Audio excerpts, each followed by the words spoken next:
How to get Spotify songs as ringtone.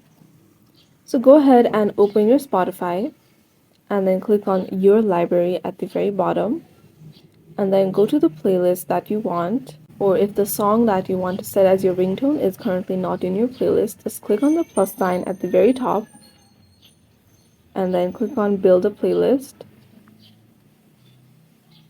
and you can just name it whatever you want and click on create. So go ahead and tap on add to this playlist and then just select the song that you want to add as your ringtone.